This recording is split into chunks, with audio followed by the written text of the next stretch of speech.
Merci Eric de nous accueillir dans les locaux du Cèdre. Je suis ravi de vous accueillir ici, au siège du Cèdre. Il ne faut pas oublier qu'il y a plus de la moitié des collaborateurs qui travaillent ici. C'est un lieu que nous avons voulu chaleureux et convivial. Et d'ailleurs, j'en profite pour dire à tous nos adhérents qu'ils sont en permanence les bienvenus ici. Eric, donc en ce début d'année 2015, qu'est-ce que tu souhaites à tous nos adhérents ?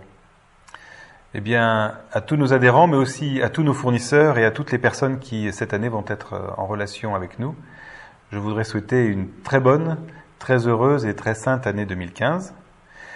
Qu'elle soit surtout l'occasion d'un travail fructueux entre nous, puisque une des richesses du Cèdre, je crois, c'est de savoir mettre en relation de nombreuses personnes, et de ces relations naissent beaucoup d'idées et de très belles initiatives.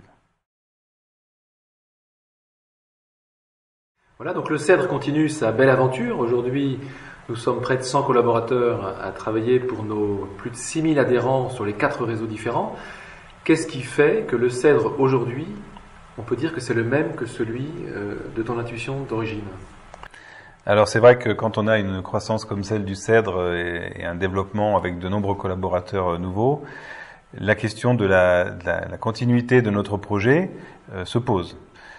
Nous avons donc cette année fait un très gros travail de réflexion sur notre mission.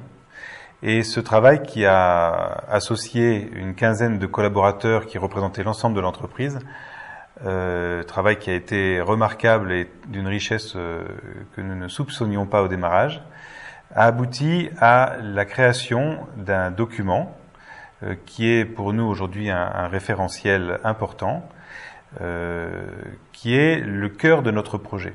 Alors nous y affirmons 2 choses importantes. La première, c'est que notre mission, c'est d'être au service de la bonne gestion des établissements de nos adhérents, ce qui peut prendre des formes diverses. Et puis la deuxième, c'est que, et ça c'est apparu au fil de nos réflexions, c'est que finalement notre spécificité et notre désir le plus profond, c'est d'être à la pointe de la réflexion éthique dans notre métier. Alors tu nous dis Eric que vous avez écrit donc un projet d'entreprise, mais il peut y avoir un écart entre ce qui est écrit et ce qui est vécu concrètement sur le terrain. Bien sûr, c'est un vrai risque. Le but, c'est effectivement d'avancer sur un chemin. Nous sommes en route et ce que nous avons écrit, c'est la perspective qui est la nôtre et nous ne pouvons pas dire que nous avons encore atteint notre but. Pour autant, nous avons été récompensés par un prix aux victoires du capital humain et c'est précisément ce qui nous a été dit. C'est que nous sommes sur le bon chemin. Et c'était d'ailleurs très intéressant de voir que nous ne sommes pas seuls sur ce chemin, mais que beaucoup d'entreprises s'engagent dans cette dynamique en essayant de remettre l'homme au cœur de l'économie. Concrètement, pour 2015, comment le projet va s'incarner pour nos adhérents aussi ? Alors, il y a beaucoup de projets dans nos cartons. Le premier volet, évidemment, c'est les marchés. Nous interrogeons les fournisseurs. Historiquement, nous les avons beaucoup sollicités sur leurs prix, sur leurs services. Et nous allons, à partir de maintenant, les interroger également sur ces questions éthiques.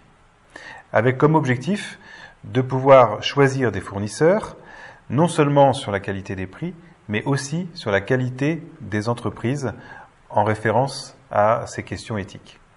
Alors je prends un exemple de référencement récent qui a intégré toutes ces données. Alors c'est un exemple un peu emblématique. C'est un nouveau service du Cèdre, un service d'experts. Nous allons proposer à partir du mois prochain à nos adhérents une entreprise qui s'appelle Socia 3 et qui travaille dans le domaine de la gestion des payes et un peu plus généralement des ressources humaines. La particularité de cette entreprise, c'est qu'elle est constituée à 80% de personnes handicapées.